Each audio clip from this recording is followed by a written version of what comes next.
देखिए, जहाँ तक कि एनसीपी शरद पवार ग्रुप के सांसदों का प्रधानमंत्री से मिलना है, एनसीपी एक स्वायत्त एक पॉलिटिकल पार्टी है। उनके अपने विचार है, उनका अपना नेतृत्व, उनके अपने इश्यूज हैं।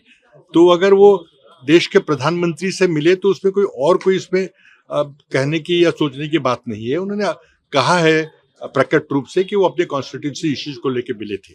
अगर कोई पॉलिटिकल बात हो या कोई रीअलाइनमेंट की बात हो तो क्वाइटली भी बात हो सकती है, कोई पब्लिकली करने की जरूरत नहीं है। तो मैं उसको कोई अहमियत नहीं देता। वो अपना एमपीज करके जो अपने सांसद का जो कार्य होता है, काम होता है, अपनी कॉन्स्टिट्यूंसी की बात उठाने गए थे, जो कि वाजिब है, उसमें कोई गलत बात नहीं है। साथ ही होम मिनिस्टर को लेकर जो लगातार आवाज उठ रही है, राहुल गांधी लगातार उस पर चर्चा कर रहे हैं, आरोप लगा रहे हैं, उसे कैसे देखते हैं? देखिए, राहुल जी तो उठा ही रहे हैं संसद में, लेकिन पूरा देश आज जवाब मांग रहा है गृह मंत्री से। जिस तरह से उन्होंने 20 जुलाई को अमानुष तरीके से बच्चों पे, युवाओं पे, बच्चों पे जो हमला किया, पैलेट गन हो या टीयर गैस हो या डंडे चलाए हो, उसकी जवाबदेही किसकी है? अब जैसे राहुल जी ने आज हिंदू के एडिटोरियल में लिखा है, या तो अमित शाह जी ने खुद स्वयं आदेश दिया था कि इसको कुचल डालो, कुछ भी पैलेट गन यूज करो, कुछ भी करो, या उनको पता ही नहीं था। अगर पता नहीं था तो वो फिर किस टाइप के होम मिनिस्टर है? इसका जवाब तो देना पड़ेगा। शायद आज गृह मंत्री जवाब देंगे, संसद सदस्य सुनेंगे, देश सुनेगा। लेकिन मैं उम्मीद करता हूं कि आज अगर देश चलाना है, अगर देश का नेतृत्व करना है, तो अमित शाह जी को युवाओं की माफी मांगनी पड़ेगी, देश की माफी मांगनी पड़ेगी। तो साथ ही डिलिमिटेशन को लेकर जो अभी चर्चा बाकी है, क्योंकि कुछ ही दिन बचे हैं सत्र के, तो कैसे देख रहे हैं आप, कैसे अपोज करने वाले हैं? देखिए, डिलिमिटेशन बिल इस सत्र तो नहीं आ रहा है, और अगर लाना है तो अगले हफ्ते वो विशेष सत्र बुला सकते हैं और कर सकते हैं।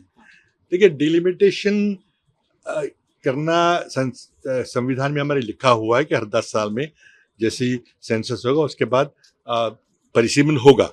लेकिन जिस तरह से नॉर्थ साउथ का बैलेंस बिगड़ा है, जिस तरह से साउथ ने अपनी जनसंख्या पे नियंत्रण रखा है, उत्तर में नहीं रख पाए, साउथ के राज्यों की आर्थिक प्रगति, विकास हुई है, वो जॉब्स प्रोवाइडर बन गए हैं।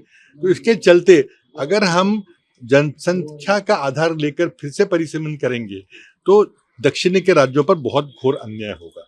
तो हम उसका समर्थन नहीं करते। आगे जो यूपीआई पेमेंट्स को लेकर जो चीजें चल रही हैं उसको लेकर क्या कहना चाहिए? देखिए, यूपीआई पेमेंट मेरी बिल्कुल स्पष्ट भावना है, यूपीआई के लिए किसी भी स्तर पर कोई पेमेंट ना लिया जाए। देखिए, इसमें असली बात क्या है, जो अमेरिकी क्रेडिट कार्ड कंपनियां हैं, जैसे मास्टर कार्ड, वीसा हो, वो पैसे लेते हैं। और यहाँ भारत की एक बहुत सक्सेसफुल यूपीआई एप्लीकेशन, जिसे यूपीआई सरकार ने शुरू किया था, वो चल रही है और मुफ्त है।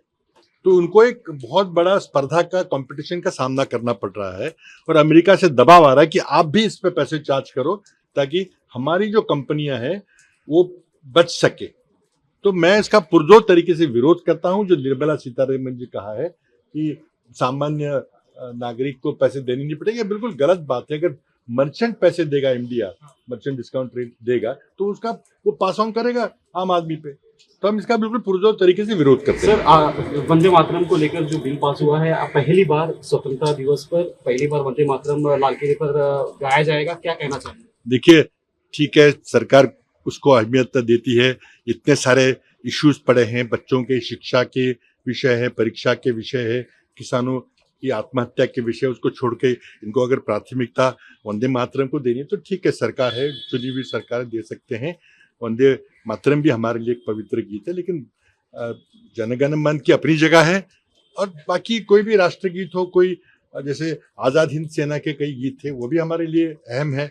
तो मैं समझता हूँ कि बहुत अहम बातों पे ध्यान देने की आवश्यकता है, ध्यान बटाने की आवश्यकता नहीं है। सर, एनसीपी के शरद पवार गुट जो है वो हमेशा सत्ते में जाने के लिए अपना एक आगे पैर रखते हुए नजर आते हैं। इस बार भी जो मुलाकातें हुई, क्या आपको लगता है आने वाले समय में वो इंडिया अलायंस में शामिल हो सकते हैं? देखिए, मैं एनसीपी के बारे में कुछ नहीं कह सकता। वो एक स्वायत्त पार्टी है, उनके अपने विचार है, अपने नेता है, उनके अपने सांसद है। तो मैं क्या कहूंगा, अगर किसी से मिले, कुछ हुआ तो क्या कर सकता हूँ? डिलिमिटेशन को वो सपोर्ट करेंगे तो क्या आप नहीं, जब डिलिमिटेशन, एक तो पहले जैसे सुप्रिया जी ने कहा है, डिलिमिटेशन बिल का मसूदा, उसके डिटेल्स आएंगे, ड्राफ्ट आएगा तो उस पर बात करना सही रहेगा।